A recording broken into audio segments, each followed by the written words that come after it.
મિત્રો, આપ સૌનું સ્વાગત છે પરમાર ગ્રાફિક્સની અંદર અને ફરી પાછા લઈને આવી ગયા છે એક નવો પોસ્ટર. એકદમ મસ્ત અને હાઈ ક્વોલિટીનો આ પોસ્ટર છે. ઘણા બધા લોકોએ મેસેજ કર્યો હતો કે ભાઈ આનો ટ્યુટોરિયલ બનાવો, તો આપણે ફરી પાછા ટ્યુટોરિયલ લઈને આવી ગયા છે. ઘણા દિવસથી વિડીયો નથી આવતો, એનું કારણ છે કે આપણે થોડાક બિઝી હતા અને મારે અલગ બી કામકાજ હોય છે, તો વિડીયો ના આવી શક્યા. પણ હવે રેગ્યુલર વિડીયો આવી જશે, કારણ કે મારી પાસે 10 થી 15 ટોપિક છે જેના ઉપર આપણે વિડીયો બનાવવાનો છે, બરાબર છે.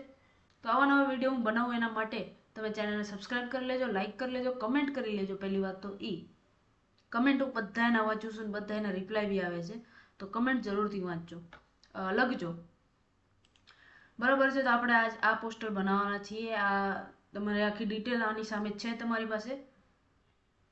તો આજે આપણે આ પોસ્ટર બનાવવાના છીએ. હવે મારે એક નાનકડી એવી ડિસ્ક્લેમર દેવી છે કે ઘણા બધા લોકોને બેકગ્રાઉન્ડ યુઝ કરતા જ નથી આવડતું. હવે આ જે બેકગ્રાઉન્ડ છે આ મેં બનાવ્યો નથી.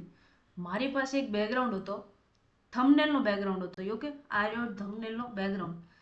આ થંબનેલ અગર તમારી પાસે છે, ઘણા લોકો શું કરે, થંબનેલના અલગથી બેકગ્રાઉન્ડ લે અને પોસ્ટ માટે અલગ લે. પણ એમ નથી સમજતા કે આપણે આ થંબનેલના એટલે ક્રોપ કરી લઈએ તો આ બી એક બેકગ્રાઉન્ડ બની જાય છે. કાંઈ કરવાની જરૂર નથી, ખાલી ક્રોપ કરવાનું છે, બરાબર. આવી રીતના હું ક્રોપ કરી લઉં એટલે મારો બેકગ્રાઉન્ડ બની ગયો. એટલી સિમ્પલ સી વસ્તુ છે, ઘણા લોકોને ખબર નથી પડતી રહી. વાંધો નહીં. તો આપણે થંબનેલમાંથી આપણે આ કટિંગ કરીને બેકગ્રાઉન્ડ લઈ લીધું છે. એના ઉપર આપણે આ વાળી પીએનજી નાખી દીધી, જેના માટે આપણે સોનલમાંની પાછળ એક લાઇટ ઇફેક્ટ આવી જાય, બરાબર છે. પછી હલકી સી નાનકડી એવી ડિટેલ છે, હલકું આપણે બ્લર નાખ્યું છે. તમે જુઓ છો ને, બેકગ્રાઉન્ડ બ્લર થાય છે. અમુક જ જગ્યામાં બ્લર થાય છે કારણ કે આપણે એને માસ્ક કરેલ છે. એના પછી આપણે બ્રશ માર્યો છે કોર્નર્સમાં. આ બ્રશ તમને ખબર હોય તો કમેન્ટમાં જરૂર બતાડજો, હું બ્રશ બી બતાવી દઈશ. એના પછી આપણે સોનબાઈ માના મંદિરનો, મઢડા મંદિરનો આપણે પીએનજી નાખી છે બે સાઈડમાં. કારણ કે જ્યારે પોસ્ટર બની ગયો એના પછી જે રાઈટ એન્ડ લેફ્ટ જગ્યા ખાલી ખાલી લાગતી હતી, તો એ મંદિરથી આપણે ભરી નાખ્યો. એના ઉપર આપણે બ્રશ માર્યા હજી, તાકી બેકગ્રાઉન્ડ ડાર્ક થઈ જાય, થોડુંક બહુ લાઇટ હતું. પછી એક લાઇટ પીએનજી રાખી વચમાં, તાકી બેકગ્રાઉન્ડનું જે મિડલ પાર્ટ હોય એ થોડો ગ્લો કરે. કારણ કે આપણે જે સિંગર અને માતાજી જે વચમાં જ હશે તો એ ગ્લો કરવા જાય. પછી આપણે સોનબાઈ માનો ફોટો લઈ લીધો છે. એના પછી હવે વારો આવે સિંગરનો. તો બધા કરતાં પહેલું આપણે એક કર્ટનની ઇમેજ રાખી દીધી, કારણ કે સિંગર અને માતાજીને વચમાં કંઈક હોવું જોઈએ જે એ બે એને ડિફરન્ટ કરે, બે એને અલગ કરે. નકર પછી કેવું લાગે ખબર છે, આવું લાગશે. આ યુનિક ના લાગે, આ બહુ નોર્મલ થઈ ગયું.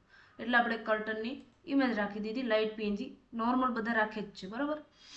એના પછી ટેક્સ્ટ એડ કરવા પહેલાં આપણે એને કલર ગ્રેડિંગ કરી લીધી, કેમ કે ટેક્સ્ટ ઉપર કલર ગ્રેડિંગ આવે એ સારું ન લાગે.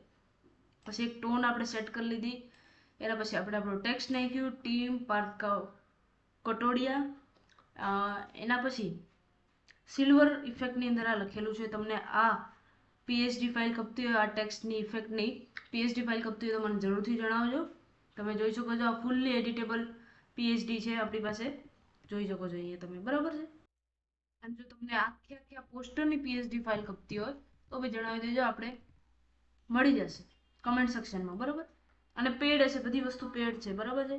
પછી આપણે એક હલકી સી લાઇટ ઇફેક્ટ મારી ટેક્સ્ટ ઉપર, બહુ નાનકડી છે, તમે જોશો તો, કેમ કે આપણો ટેક્સ્ટ બહુ જ વ્હાઇટ લાગતો હતો, તો એના ઉપર આપણે જે આપણી પોસ્ટરની થીમ એ હિસાબે આપણે ટેક્સ્ટ એડ કરી લીધો, બરાબર છે. બાકી બીજા ટેક્સ્ટ પણ આપણે અહીંયા એડ કરી લીધા છે, તમે જોઈ શકો છો. એના પછી કાંઈ નથી, આપણો પોસ્ટર એકદમ રેડી થઈ ગયો છે. એકદમ સિમ્પલ પોસ્ટર છે. મને ફક્ત 15 મિનિટ લાગી છે આ પોસ્ટરને બનાવવા માટે. પછી આપણે બ્રાન્ડિંગ કરી લીધી. આપણે પછી એક શાર્પનેસ વધારવા માટે હજી એક લેયર બનાવી લીધી. તમે શાર્પનેસ જોઈ શકો છો, બરાબર છે. તો આપણો પોસ્ટર બનીને રેડી થઈ ગયો છે. આવા નવા પોસ્ટરના વિડીયોઝ જોવા હોય તો સબસ્ક્રાઇબ કરી રાખજો. અને આ પોસ્ટરની પીએચડી ફાઇલ તમને ફક્ત મળશે 199 રૂપીસમાં. ફટાફટથી મને કમેન્ટ કરો, મળી જશે, બરાબર છે. અને આ પોસ્ટરની અંદર જે બી મટીરિયલ યુઝ કર્યા છે, મટીરિયલ કપતા હતા, એને બી અલગથી તમને ફાઇલ મળી જશે. તો આજનો વિડીયો અહીંયા પૂરો કરી, ફરી પાછા મળશું નવા વિડીયો નવા ડિઝાઇન સાથે. ત્યાં સુધી ચેનલને સબસ્ક્રાઇબ કરી રાખો, નોટિફિકેશન ઓન રાખજો. મળીએ ફરી પાછા નવા વિડીયો નવા ડિઝાઇન સાથે. ત્યાં સુધી જય માતાજી.